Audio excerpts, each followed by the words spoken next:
T. Franklin, take one.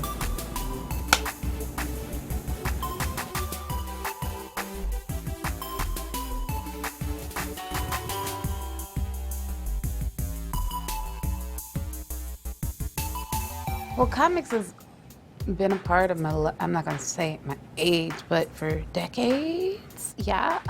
Comics is always a thing.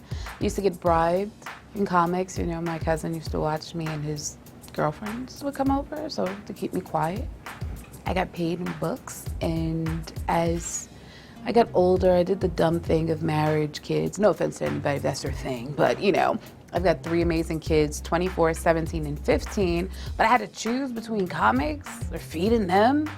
So yeah, I fed the kids and I started to wean off of comics, and I got divorced, which is really awesome.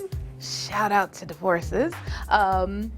And I noticed that I had money now. So my kids are older and I'm like, well, I guess I get to go back into comics. And when I got back, yeah, there wasn't people like me. And of course, as a young kid, that's not something I was looking for. I just wanted to read about superheroes. I never paid attention to the fact that no one looked like me. And back in 2014, 2015, when I finally got back into comics, I just noticed that finding someone who looked like me, not just on the pages of the comic, but on the cover of the comic, was really far and few in between.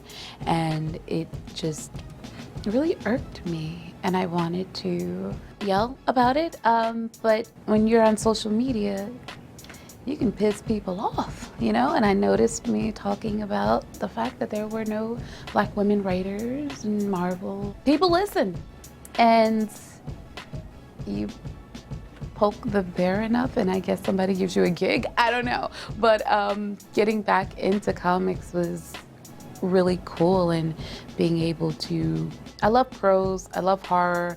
Stephen King got me through a rough childhood. But, you know, visually, comics is it's an amazing opportunity to just tell all various types of stories. And once I found out that I could, you know, kill people in comics, it was just like, what? Okay, let me do it. I roundabout got there with Joshua Williamson's Nailbiter, and that ended up being my debut in the comics. It was a 4-page horror story where I skinned somebody alive. So yeah, comics is really fun. That was like the wildest thing ever. I asked for a dollar short of 20 grand, and in my head, I figured maybe like the last day or 3, I'd have to beg people to please give me your money. I want to tell this story, but it was funded in 5 days, and we raised almost 60 grand. And that just was the biggest, what? Y'all want to read about Black queer grandmas? What? There's no senior citizens in comics. I guess they just don't, I guess they die off. I don't know what happens to them unless you're, you know, Uncle Ben or Aunt May or something, you know, Pa Kent, heart attack. But that's like really it. And there's definitely no senior citizens of color in comics. So they don't exist? I don't know. But I made it my business to be able to tell this story. I could have taken it to Image from the beginning or to Dark Horse, but I wanted the people to tell me no. I wanted the public to say, no, we don't want to read this crap. And then I would know that, okay, thought I had something, but it didn't. It took off. And it's still weird.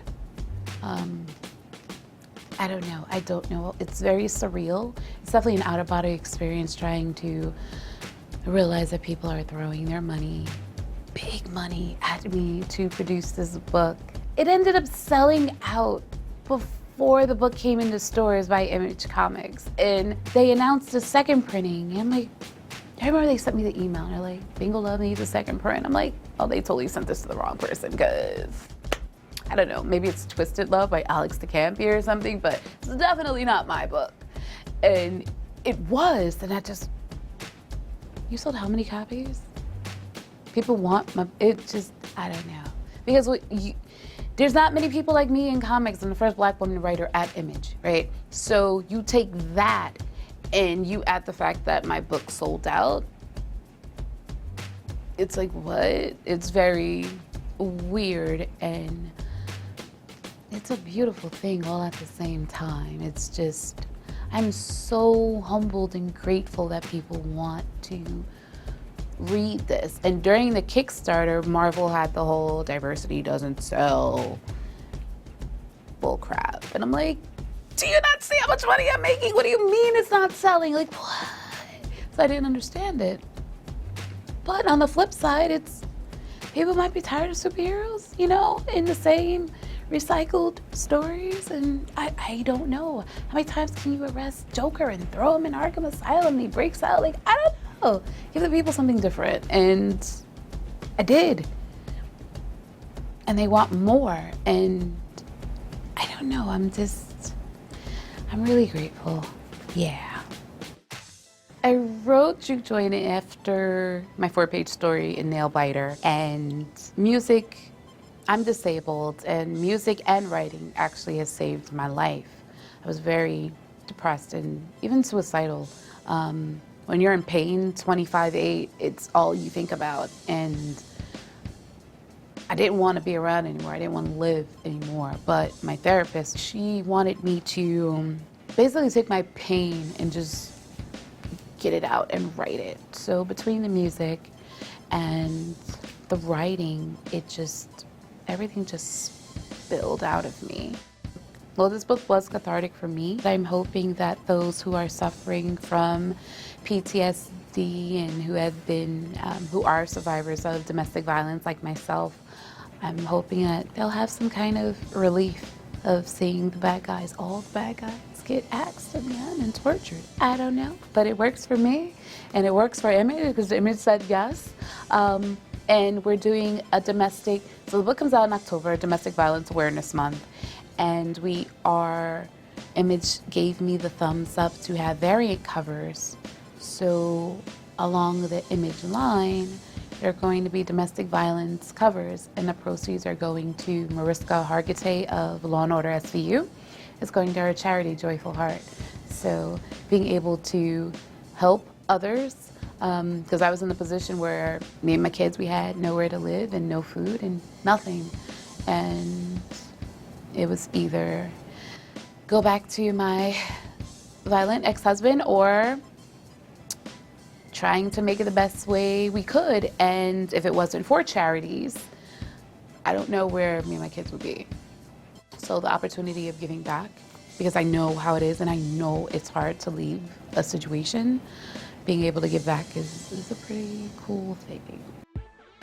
Obviously, I'm Black, holy crap, surprise. You know, but I want to put my Blackness into my books. And having a jazz brothel, you know, and some killing, it's a really cool thing. The Black women in this book, there's some amazing Black women. Even with Bingo Love, I'm just breaking down all the barriers and just so many different milestones that it does happen in comics. It definitely happens on the webcomic side and the Patreons and all the Kickstarters, but actually having this in the forefront of a mainstream publisher, the top 3, that's a pretty big and major thing. So I don't know, I'm just really thankful to Image for being so open and just saying, do what you want, just make sure you sell.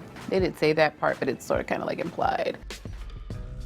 I love Miles Davis, but I didn't listen to a lot of jazz, honestly, because when that book came out, Lemonade had just dropped, right? When I was writing Jook Joint, Lemonade had came out, so it was just blasting that at the loudest levels and just getting into, I mean, come on, Beyonce, like, come on. Like, I don't really think there's anything else to say, just Beyonce.